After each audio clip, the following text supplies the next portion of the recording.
Hello, everyone. Welcome to today's webinar, How to Get into Harvard Business School. I'm really excited that you guys are with me. Thank you for hanging in there. I know we had some technical difficulties, but it seems like it's all resolved, so let's get started. My name is Chioma Isiadinso. I'm the CEO and founder of EXPARTUS. EXPARTUS is an admissions consulting company I started 15 years ago after working on the admissions board at Harvard Business School. And I love talking to you guys. I love opportunities like this where I get to interact with applicants, and I will be doing my best to answer all your questions.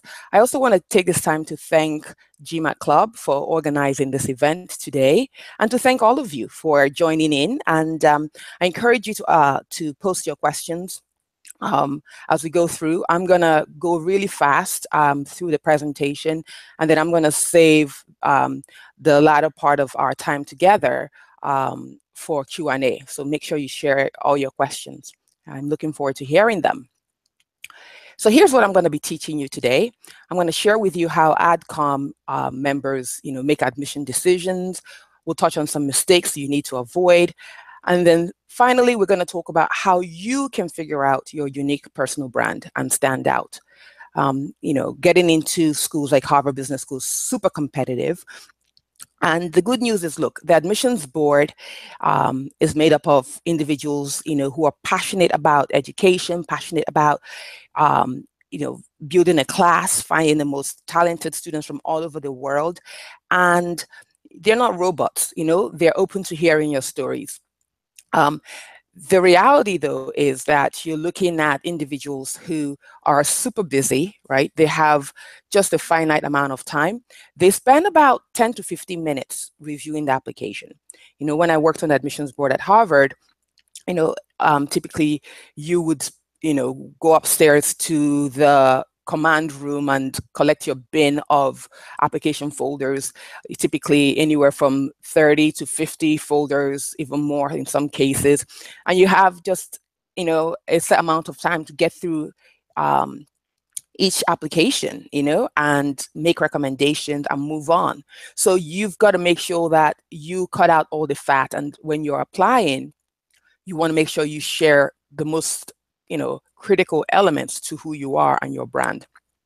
The other thing I want to point out about the admissions board is that, the good news is that they read all the applications. I get the question sometimes, do they sort of look at a GMAT score and they automatically toss your application in the bin? No, they look at all the applications.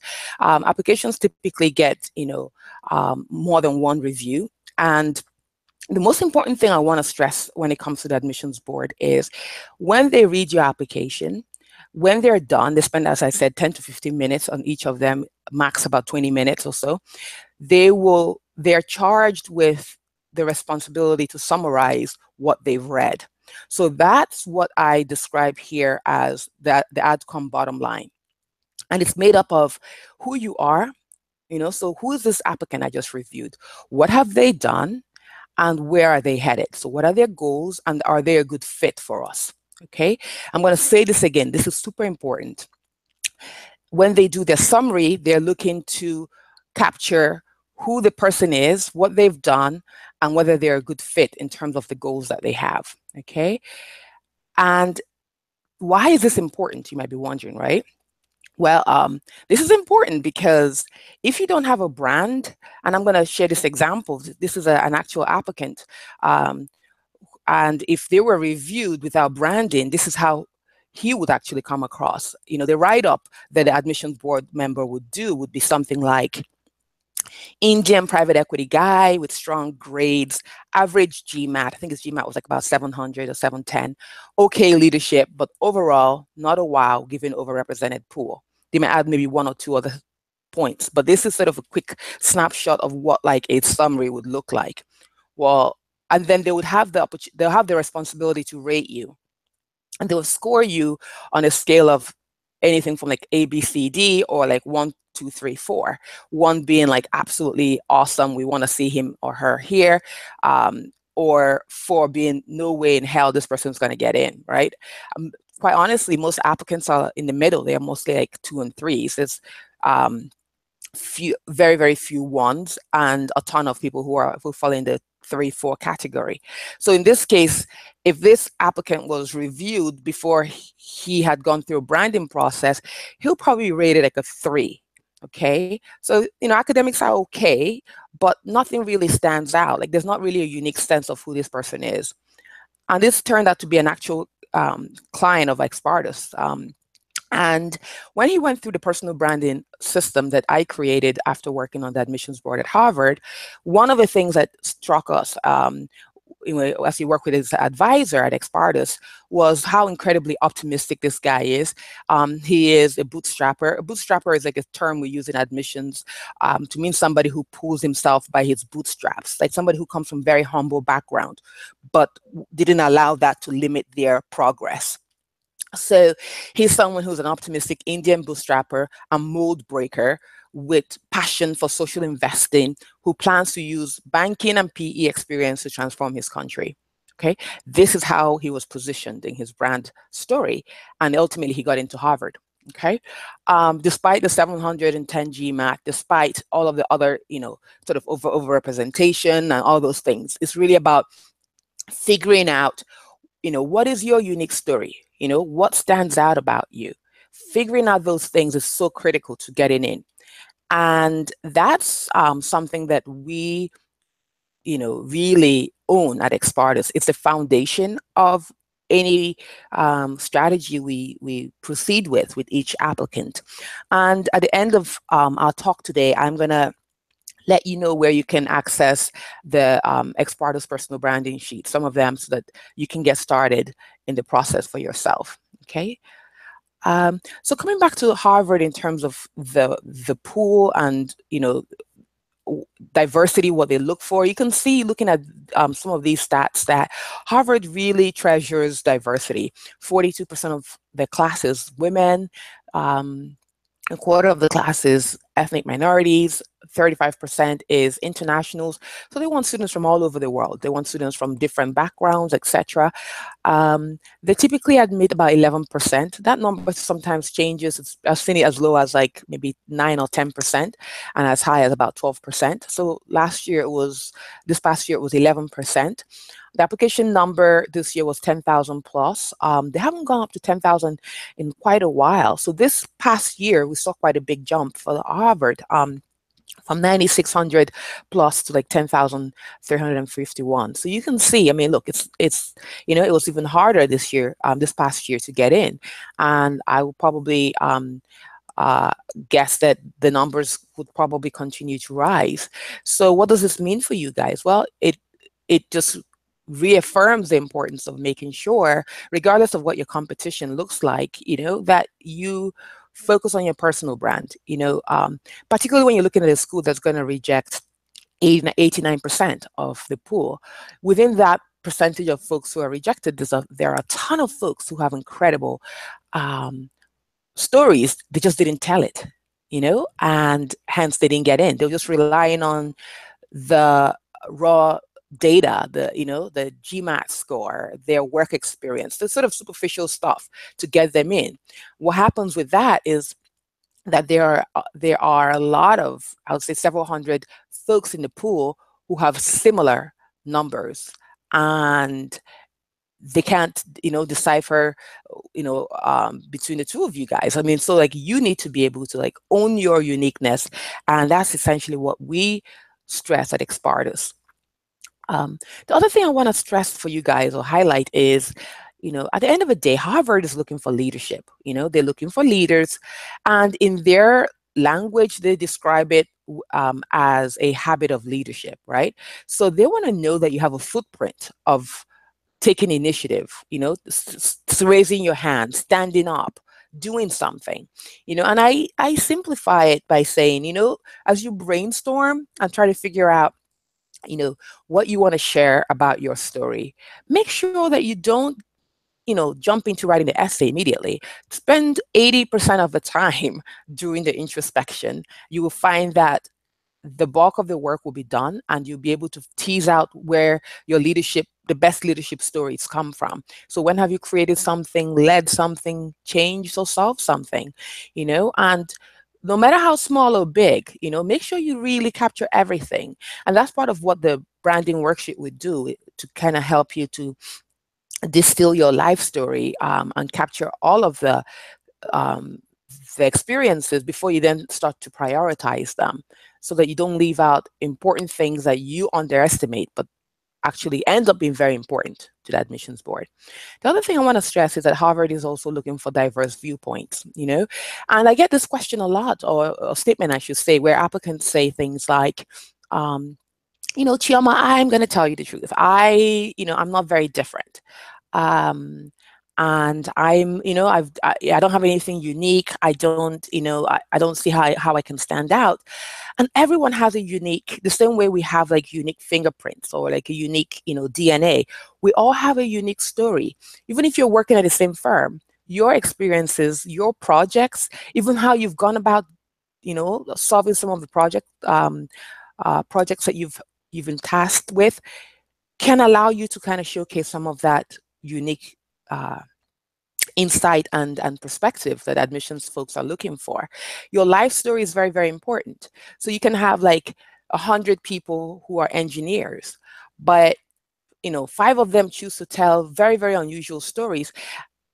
Unusual, but like they're same stories, but they find an unusual angle to it, or an unexpected thing about their life story or the project or something that leaves the reader going, oh, that's interesting. I hadn't thought about that. So don't be afraid to really pay close attention to like a lot of like the different things that you've done, and sort of be tempted to underestimate and think it's not important. Okay.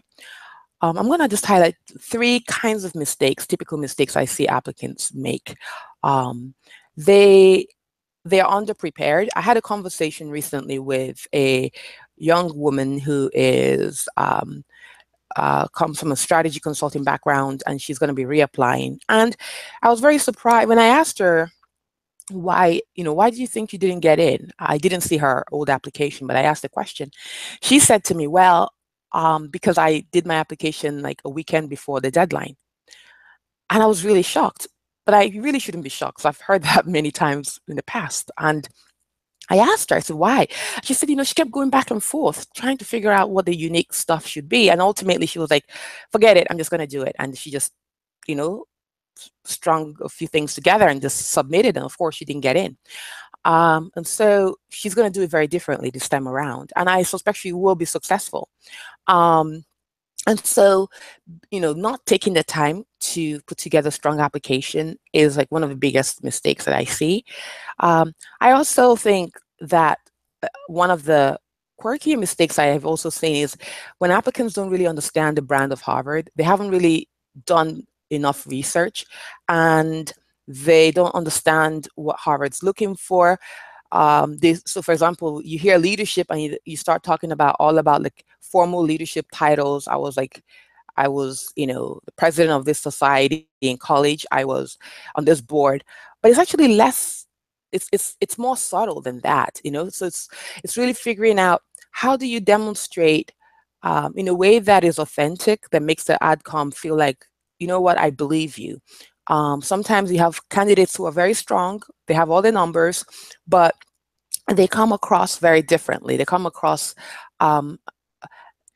as someone who wouldn't fit at Harvard. It's kind of hard to, like, they come across as like a smart candidate, and the response from the AdCom would be, he or she is like a great candidate, but they're not really a good fit here. So keep in mind, like, fit is important as you begin to position yourself and apply. The last thing is just like, this one is like, when you have folks who are absolutely admissible and then they just make mistakes. I'll give you an example. I heard of a client of an applicant out there, the firm would stay anonymous, who applied, and he was arguing. He got an invitation for an interview at HBS, and he was arguing with sort of like I don't know where he got the impression that he kind of needed to show that he knew his stuff, but he went into the interview kind of digging his heel in and kind of going back and forth with the AdCom. Well, suffice it to say, he didn't get in. there's some sort of obvious mistakes where someone comes across as arrogant and like they're sort of full of themselves. Another mistake that you can see applicants make is they go on and on and on about like everything that they've done. Well, think of the application as like a collection. It's like a mosaic of different pieces that come together to make a puzzle, right? So if you've covered certain things already in your recommendation strategically, you don't have to beat it over the head in your essay. The same thing, like there are certain things that are better off being said in your resume than showing up in your essay. And I'll talk about the essay a little bit more later. The other thing I want to highlight is here's some good news, okay? If you've applied and you weren't successful before, I think I saw one of the questions one of you guys sent. If you're a reapplicant, how can you get in this next time around? Well, the 10% of the folks who reapplied are, they make it in the admitted pool. So this is good news. The biggest thing you want to do is always figure out what went wrong. Before you jump in and just start writing about, okay, let me tell you what's new about my story. Let me sort of highlight the new promotion and things like that. Strategically, a recommender can even do that for you, right? And show like the growth and the added responsibility. You want to step back and look at your old application, because ultimately at some point they're going to look at that. How did you position yourself the last time? Most times what I see with applicants who were not successful is that there was nothing memorable. By that I mean, once you read the application and you close it, I can't remember a thing I just read. So remember what I shared with you guys in the beginning, where the AdCom member has to write a review, like a summary. Well, if they can't even remember what they read, you can imagine what kind of summary they're going to write and what kind of rating they're going to give you, right? So you want to make sure that you're strategic in figuring out what to write about. The best place, or one of the best places in the application where you can be really strategic in painting a clear picture about who you are and what you're about and why you're fit for Harvard is your essay. And it's great to see that they didn't change the essay from last year. They asked this same question, what else do you want to tell us? What would you like us to know? And I think personally, having been in this industry for 20 years, this is probably one of the best essay questions that Harvard has had, because I think that it gives applicants the chance to be in the driver's seat. You can write about anything. And, I get the question, should it be 400 words, 500 words? Should it be 1,000? What is the optimal number? There isn't necessarily an optimal number. I've read essays that are 800 words that seem very long and, can still benefit from being cut down. And I've read essays that are like 1,100, 1,200 words that I enjoyed thoroughly, and it didn't feel long at all. So there you have it. What's more important is to ask yourself, before you even go into writing the essay, you have to ask yourself, what else have I covered? Where else can this information show up? I think the biggest mistake applicants make in the essay is that they are overly ambitious. They try to use the essay almost as like 5 essays, they pack in everything that they can imagine, that, the kitchen sink, everything, throw it in, and then they send it out. That's like the biggest way to, like to destroy your admission chances, okay? Less is more. What you've got to do is figure out, what is the brand story? What are the themes that resonate in your life? So with the young man, the Indian private equity guy that I shared about in the beginning, for example, when he went through his branding with his EXPARTUS advisor, some of the themes that came out in his brand assessment were things like his optimism. He had stories to showcase that. His optimism at work, when things look kind of bleak, he stands up. He's the one that says, wait, we can do it. Let's find another solution. He's incredibly passionate.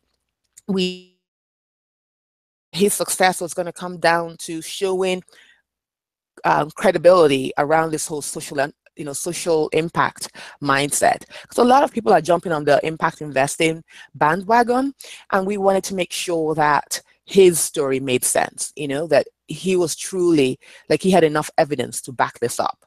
both in his personal and professional life, and value-wise and things like that. So when you go through your brainstorming, you want to think about, what themes show up in your life story. Is it a theme of being highly social? Like, there are people who are like bridge builders. There are people who are incredibly compassionate. There are people who are just unrelenting. They don't give up. There are people who are incredibly creative and find innovative solutions to everything they do.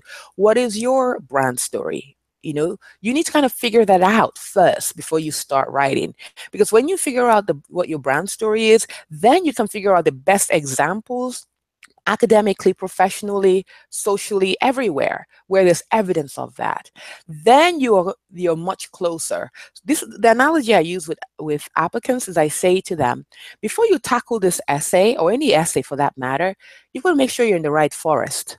What happens for a lot of applicants is that they jump in and it's so tempting to just want to start cutting trees and start pruning leaves and pruning branches. And that's what most applicants do. They submit well-written essays that don't have any clear brand message in them. And that's almost like an automatic way of getting rejected. The other thing also is, there are books out there, and I think sometimes applicants are tempted to grab a book and, the 65 Harvard essay book, sample book that's out there. Remember that admissions people they've read those essays, they've seen, you're not the only one who's copying the format. A lot of other applicants are doing the same thing. You're doing yourself a disservice by doing that. There is no format. There is no right or wrong. I've seen applicants do this successfully, and it's more like a dialogue. I've seen applicants do this very informal style. I've seen applicants do this essay more formally. I've seen the essay be about a particular theme, but then like 3 examples in different parts of their lives, and showcase how something has shaped who they are. And I've seen applicants, talk about 3 meaningful experiences that have transformed their lives. What you've got to do is be strategic. So let me give you a more concrete example of how powerful strategy is. So there was an applicant that I saw.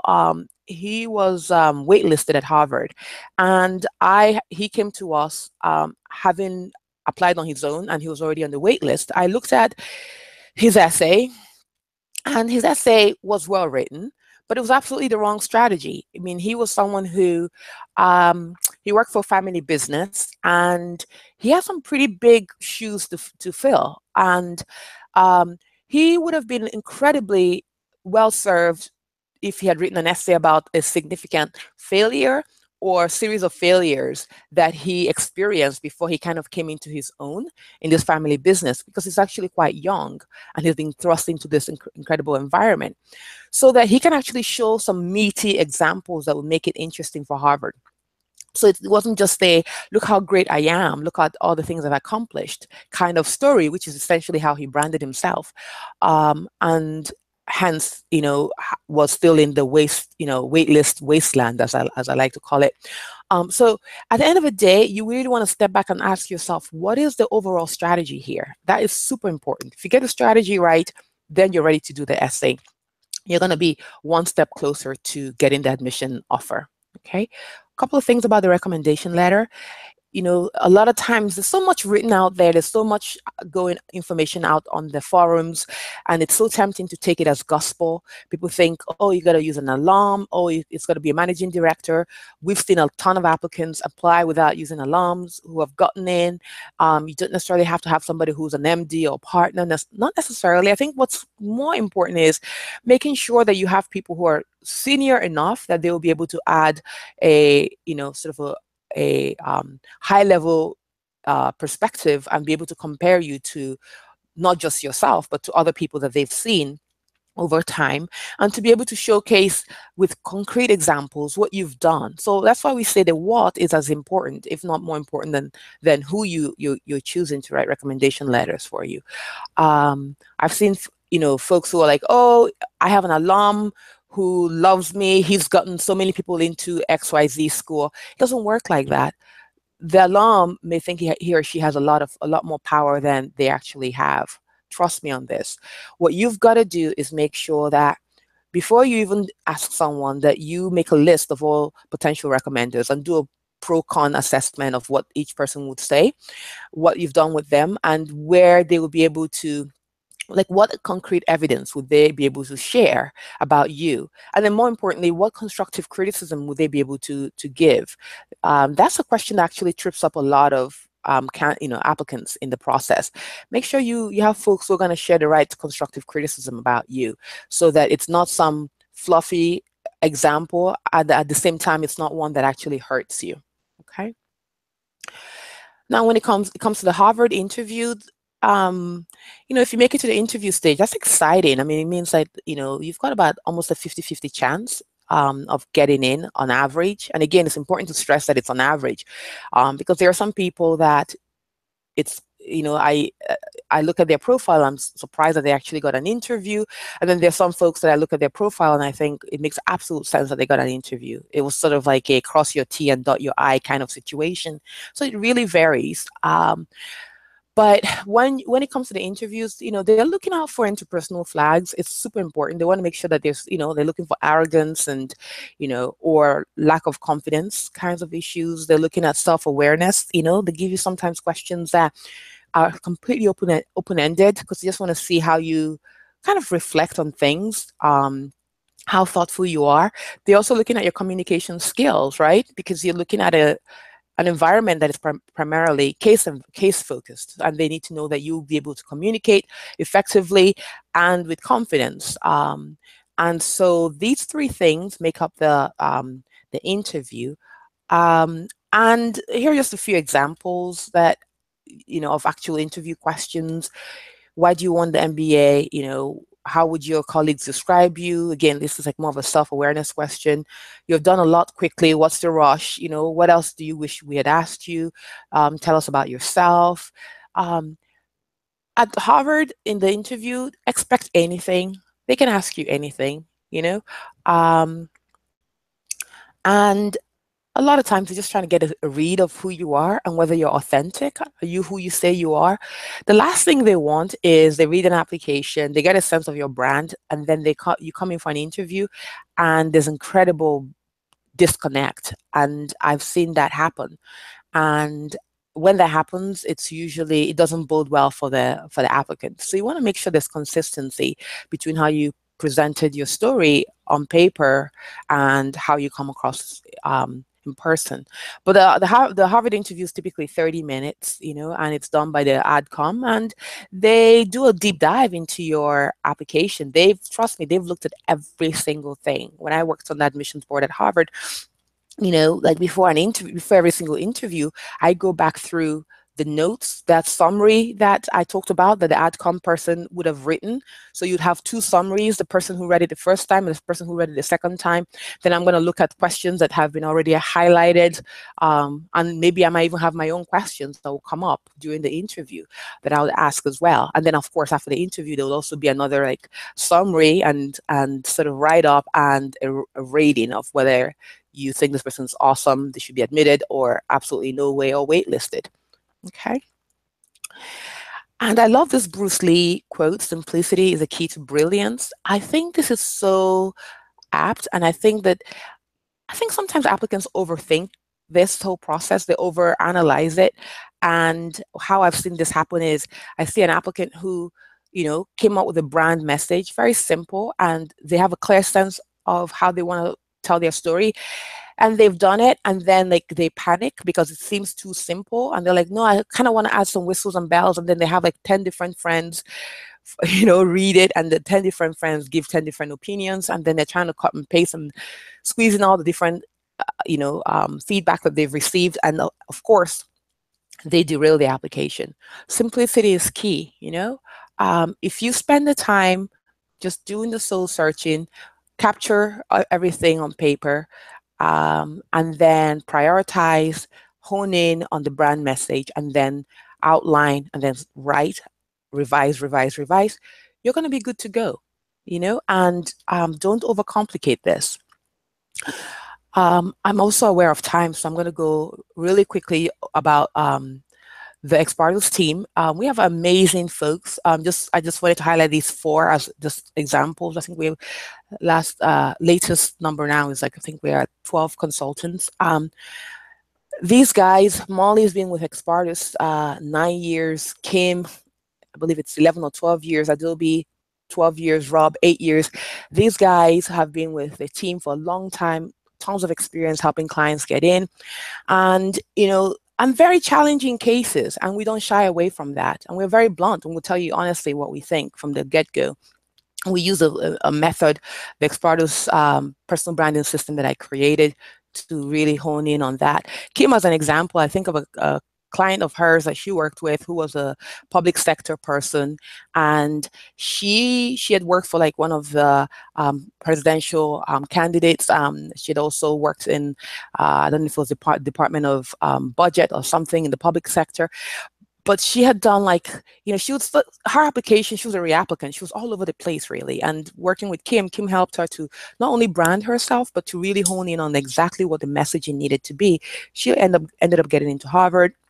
Rob's client that comes to mind immediately is a guy who, he worked in the media space, but he was kind of vanilla. Vanilla is the term we use in admissions, like nothing like that kind of jumps out, like absolutely admissible, but not likely to get in, like all the boxes check out, but not wow, and his leadership was kind of okay, but Rob was able to help him to drill down and get into what was really interesting about his story, about on the personal side and on the work side. And he was able to get into both Harvard and Stanford. Adobe, her case is actually the most unique that I've seen in the 50 years we've been running EXPARTUS. In her case, I remember a client of hers who had applied on his own 2 times before to Harvard, was rejected both times, and then he hired EXPARTUS. Adobe worked with him, and he got into Harvard, the 3rd time. It's extremely rare. I remember a conversation I had with him on the front end. I said that it's not very likely. I mean, if they said no to you twice, the 3rd time, if they said no to you once, okay, that's, it's still absolutely doable. 2 times, it's very, very, very unlikely. But you know what? We're going to roll up our sleeves. We're going to throw all the EXPARTUS resources at you. And that's what we did. And he was successful. And he got into Harvard. Molly has worked with a ton of applicants as well. I think about a client of hers who is an Indian male. His work experience was such that he had spent short stints at different things. He had done banking, and then he had done consulting.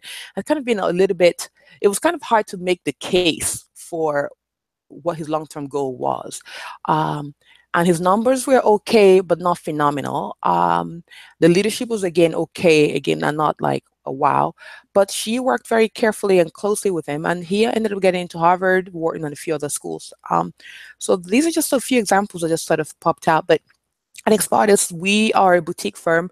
We don't take on everyone. We don't shy away from difficult applicant stories. In fact, we like that, but we want to make sure that we choose clients who are serious, because we don't write essays for you, but we will guide you to figure out the best way to position your story, and then we'll help you, refine it till we're both satisfied. But there are folks who don't want to do that heavy lifting. They don't want to do the investing in their brand, in the self-reflection. They just want to sit down and write essays.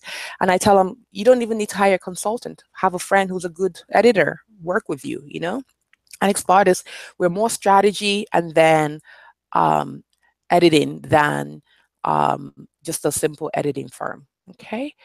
I told you guys in the beginning that I would have a gift for you. So I definitely encourage you to check out this link, and you'll be able to have get access to our personal branding worksheets that will give you a good starting point to just really focus on making sure that you are clearly defining your brand before you jump into writing your essay. And I believe the good folks at GMAT Club would also put this up as well, so that you guys would have access to the link, okay? The other thing that you could also do is you can sign up for free assessment if you so desire. That could be a way for us to both see if we're a good fit for each other. We don't necessarily, it's like we get booked and, we're not like 100 people consulting firm. So we get to folks as soon as we can, and so I do ask for your patience when you sign up for the free assessment, but do take advantage of that, because it will give us a chance to get to know you and for you to get to know us. And that's it. At this point, I will stop sharing my, let's see if I can do this correctly here.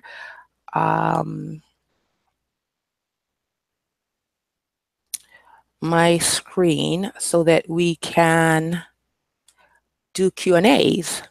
Okay.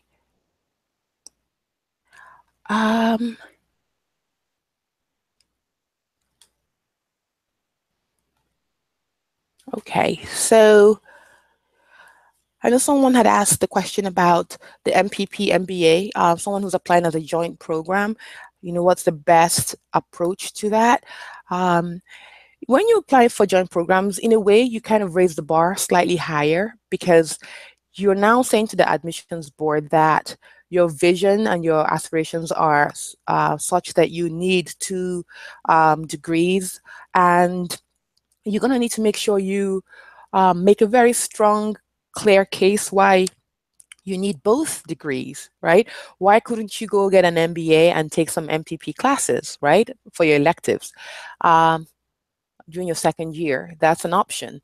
So you need to be able to like have a clear sense that you really need the public policy or international administration side of things, because at the end of the day, that's really what your passion is. But then if you raise that issue, then the question is like, well, why do you need an MBA? So are there successful MPP MBA candidates? Absolutely. But you need to be able to have a clear sense, make a strong case for, I need the MBA. Here are the skills that the MBA is going to give me. But I also need the MPP. Here are the skills that I lack that the MPP is going to give me. Okay. How preferred is the route to Harvard from something like a master's in finance, from LBS, after 3 years? It's perfectly fine. That's a great news. You know, there's no, you know, there are a lot of applicants who have master's degrees who have gone for an MBA. What you've got to be able to do again is to show or to share what's your career vision, and where the gaps are. In other words, you have this master's in finance, but what's missing in your repertoire of experiences and education and skills that you feel the MBA is still necessary. Okay. Then there's another question. Let me see. What are the steps processed in the application review at HBS? Example, who reviews first? Do they focus on reviewing something specific? Whose application passed to next? Okay, that's a really good question. So the first read, you know, like when the application is looked at, it's, you know, it's looked at with an eye towards looking at, I mean, like actually all the reads, they're looking at whether you know, you can make it academically, whether you can add to the class, you can hold your own academically in the class, whether you have a strong enough leadership footprint, you know, given like HBS's emphasis on leadership. And then they also want to know that you have a unique, differentiated thing that you're going to add to the class to enrich the section. The other thing that they are going to do is, like, you know, the application is reviewed. It's reviewed by a board member, and the person, let's look at internationals, for example. There's someone who would really pay close attention to like folks who are coming from a particular region, who's like the region expert. You have sort of sector experts, folks who understand, you know, private equity and you know, venture capital and like the nuances, sort of the hierarchy in terms of the firms, the experiences, all of that stuff. So your application will be reviewed with a, you know, like a 15, 20 minute, you know, like 20 minutes really is like a lot. I would say like more like 10, 15 minute review, and then it's reviewed again, and then the write-up is done, and then it goes back in the folder, you know, the page where the write-up is done, it goes back into your folder. Someone else gets the application, they review it. Technically, they're not supposed to like look at what the previous person said. This was kind of review the materials blindly, and then they do their own write-up and their own rating. Board members are different in terms of, they differ in terms of how they look at materials. Some people like to start with the resume. Some people like to start with the essay. Some people go straight to the recommendations. It's not like a hard and fast rule of how you're supposed to do it. But just know that at the end of the day, they would have looked at everything and they look at it very carefully. So don't sort of assume that the admissions folks would kind of miss something important. Make sure that if there's anything fundamentally off that you need to address, make sure you address it in the optional section, okay? Because they are going to find it. Let's see, there's another question here. Okay,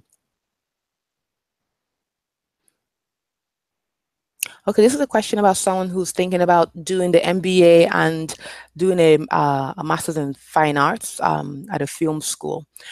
That's more of a unique program, obviously, because you have to apply separately to both programs. If you were a client of ours, I would not advise you to you have to have a really strong case for why you need the Master's in Fine Arts. Excuse me. In addition to the MBA. And then the other thing I'll say is you have to really convince us that you really need this and why you need it. And then we would even have you explore whether or not you can apply first and get in before you then go after a second, a joint application, an additional application for the Master's in Fine Arts. And every school is different.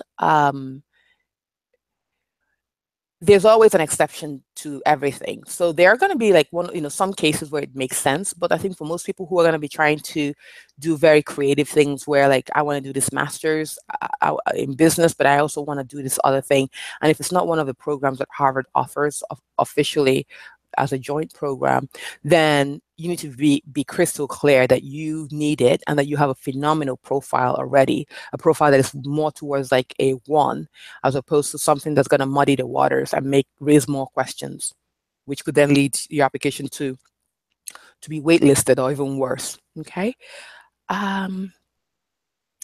This question is, I have 3 years of volunteering in an oil and gas company, and I wonder if it can be taken as work experience, even if I started during my college degree. I don't know what you mean by volunteering. If it was if you interned and you're a very young candidate, so maybe a year of work experience, or you're still in college and you're going to apply for the 2+2 program, they obviously take a close look at the internship experiences. Volunteer experiences could also be interesting. I suppose it depends on what exactly you were doing. So you can always reach out to me privately at info@expartus.com, and this is to all of you guys as well if you have other questions, to kind of add more, to clarify what you mean exactly, because it's not clear to me. But what's important really is the quality of experience that you have. That's what they look at. Okay. The quality of experience is important, and the impact you have within that environment. Okay. The next question I have here is, are applicants compared to other applicants from the same geographical area, or do they focus more on comparing applicants with similar? So at HBS, it's really more like work. They will look at the work stuff, but keep in mind that they also are aware. So for example, when I worked on admissions board, I was responsible for for Africa and the Middle East, for example.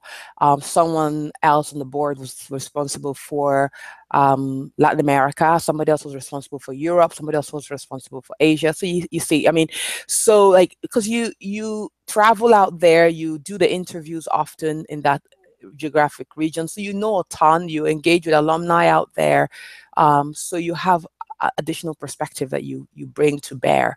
So they do rely on folks who have the expertise in terms of the different geographies, but the major assessment is looking at the sector focus on the front end. Obviously, with interviews, the admissions board interviews both on campus, but they also go to certain hub um, spots for their interviews as well. So, and typically the person who knows or sort of has more in-depth experience in those areas would tend to be the person who would, or one of the people who would actually attend and conduct the interviews in those particular regions as well. Okay. Regarding the essay, is it better to focus on work or personal life? What approaches can we take to ensure our essay stands out as much as possible? I mean, that's a really good question. And that's really like a big part of what I try to share with you guys. There's no right or wrong answer. It depends on the like I could have 3 people that I speak to, okay? And I'm doing a brand assessment of them. So at EXPARTUS, for example, we have like a service where we actually help clients like brand themselves, figure out their personal brand, and then they go do it themselves. They then go work on the application themselves, having a clear sense of exactly how they want to position themselves. And we could look at 3 different brand assessments, right? And there'll be 3 different strategies. One person would do because of like what's missing, what's the gap, what would admissions people not like or like about their story would drive what they need to talk about, so let's say somebody who like a client of ours who had worked in different environments. He had done like nonprofit, and then he had done like private equity, and then something else in the middle. It was extremely important that his essay, the crux of his essay, needed to address what's driving him. He needed to kind of show that there's thoughtfulness behind his decisions. And so that was like the strategic plan for how the essay was going to be approached. Then he then played with which elements he wanted to share, and then put the essay together, revised and submitted, and ultimately got in. But that's not to say that, had he sort of come up with like a different strategy where it was like all work stuff, that he wouldn't have been successful. But he talked a little bit about the backdrop of his life story and kind of how he came to the decision point and what's driving his decisions. And it was all based on his his personal life. But I could see a scenario where someone would kind of approach it differently. Here's the good news. There isn't like one method or one way that you need to like present your story. So don't think of it in terms of either or. I've got to do a story that's based on personal life, or I've got to do a story that's based on work life. You've got to step back and figure out, what is the gap in my story? What would they have a problem with? What would they not like? And so I'll give you an example. I have a guy that I just looked at his application. He's ready to submit, but not quite. He signed up for an application assessment at EXPARTUS, and looking at it, I mean, there are a couple of mistakes. Like, I happened to see his recommendation letters. He shared that, and I looked at it, and his constructive feedback, his constructive feedback is absolutely unacceptable. It's not going to fly. That's like one of those things that could be a fatal mistake. So that's like an example. I think about another application I saw, I think it was last year, and the essay was just horrible. It was like about very bad judgment that the applicant showed. Sometimes going personal can be too personal. I think I wrote a blog about that not too long ago. Certain things that are taboos you shouldn't share in an essay. How personal is too personal? It depends, really. But again, you want to make sure you're being strategic before you share what you're choosing to share. Okay. I think we got a couple more questions. We're going to wrap up shortly, like maybe in the next 5 minutes, 10 minutes max. This question says, I have 5+ years of project management and supply chain experience in PNG, India. Currently, I'm running an early stage B2B agri-tech startup since 10 months. Which pool will I be competing against? That's interesting. I mean, when you have multiple profile, like multiple work experience, it depends on the outcome, really. It's not a hard and fast pool. I mean, most likely they're going to look at you in the pool of where you have the bulk of your experience. But here's what you guys have to remember: you have a lot of control in terms of how you brand yourself, especially if you're going to be a career changer, right? So like the example that I had shared with Molly's client, for example, where he was an Indian male, had done banking, he'd done consulting, and something else. I don't remember the moment, but what was interesting about him is like he had done like almost like a year and a half in each place. So it was sort of, it was kind of it was up in the air. It was all over the place, quite honestly. But from a brand, but the way he was branded, he was anchored on what it is that he says he wants to do, and then working backwards, we helped him find the evidence of it in his life story, and then that's what he highlighted. The same thing with his recommenders, to kind of reinforce the theme that we're highlighting in his application. And I'm pretty convinced that it made a big difference, because given his profile of GMAT score that wasn't really like super competitive, it was like definitely no more than 720, okay GPA, but with like really questionable work tenure kind of a profile, and as a male, and given the industry that he's in, it was very, very likely that he would have ended up being like in the wait list to no pool, but he ended up getting in.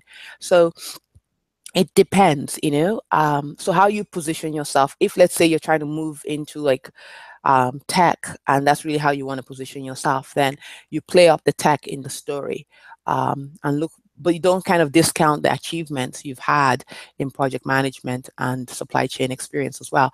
P&G is a fantastic brand. It's a brand that Harvard likes. A lot of top business schools like these kinds of consumer goods kinds of spaces. So I think that my gut would be, I mean, obviously I don't know enough to kind of say with 100% certainty, but I would find that a lot more interesting, actually. I would want to know what you did, what did you learn, and how does that tie into what it is you want to do in the long term, even if it is like you want to start something. The next question here is, how can you speak on how to overcome a low 600 GMAT? Taking it 3 times, but have an almost perfect GPA. That's a really good one, guys. I mean, the GMAT thing is just it's a bane of a lot of you guys experience. It's gonna be what it's gonna be, right? I mean, there are folks who have struggled with the GMAT and ultimately were able to overcome it. I think about a client of ours who, he applied at one point and he had I think the highest he got to was like a 600, and he didn't get into Harvard with the 600, but we knew like it was really, really a stretch. He had a great story, but 600 just wasn't going to happen. But then, he applied to London Business School, and they told him that they weren't going to admit him with a 600. He needed to retake the GMAT, which he did. And believe it or not, he ended up with a 710. But he had already applied to Harvard, unfortunately, and HBS is a school that wouldn't accept a retake of a GMAT, if it improves. They don't make exceptions, as far as I know, whereas there are other schools that do. That they would even tell you, retake your GMAT. I've seen that with INSEAD, I've seen that with LBS and a bunch of other schools, even in the US. So, but at HBS, no way, so in his case, he was evaluated based on the 600 GMAT and he didn't get in, but he got into LBS. Had I known that he could have taken the GMAT and gotten a 710, we would have delayed his application to the second round. And that's one of the things that come up, a lot, is which round should I apply to? So to you, like with the 600, I know you've taken it 3 times or more, see if you can raise that score. If it doesn't go up, it's almost impossible to get into Harvard with a 600. There's always like that case of that person who had like a 590 who got in. But what they don't tell you is that person also was like a Rhodes Scholar, was like a, he went to West Point, had like a 3.8 GPA, engineering. I mean, like there are other variables that kind of back up why they made an exception, So a 600 is way too low. A 680, if that's as high as it's going to get, are there people with a 680 who get into Harvard, even in this GMAT, hyper GMAT focused environment? Absolutely. Okay. How would you tackle the award section if you do not have awards? How seriously do they take it? I'm glad you asked this question. They take it very seriously. Okay. So I will tell you this: if there are no awards, you will be surprised where like you have awards that you've forgotten. Like could be like an award from like for like being like the best research something in college or something. Dig up those stories. It's better to have even like fluffy examples than completely blank examples, in my opinion. Okay. Same thing with achievements and stuff like that. All right, I'm going to do one last question.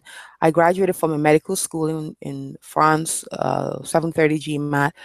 My GPA is not great, but admissions was highly selective. How does HBS evaluate international applicants? Yeah, we've worked with a ton of international applicants. I think about a client of ours who is a French applicant. He had like a, definitely like it wasn't up to a 10 out of 20, and he got into Harvard.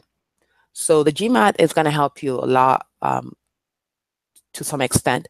And the good news for internationals is that the GMAT ends up being, especially when you don't have like a GPA, you have this sort of weird system that, you know, like every school, like I know in India, like IITs, you've got like the 10 scale, you know, in France, you have like the 20 scale. It all varies from, you know, Europe, the UK, you have first class, second class, third class.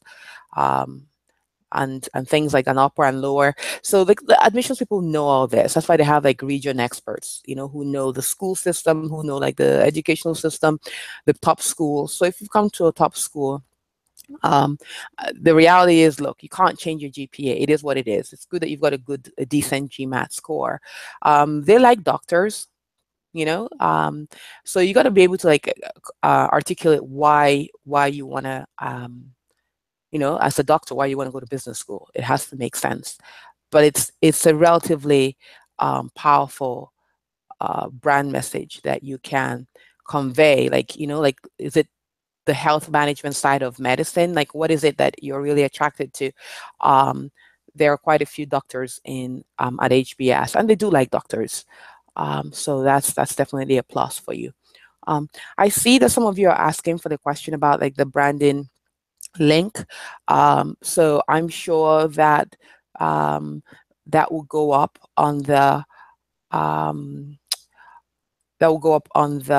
whatchamacallit, on the screen after our time together.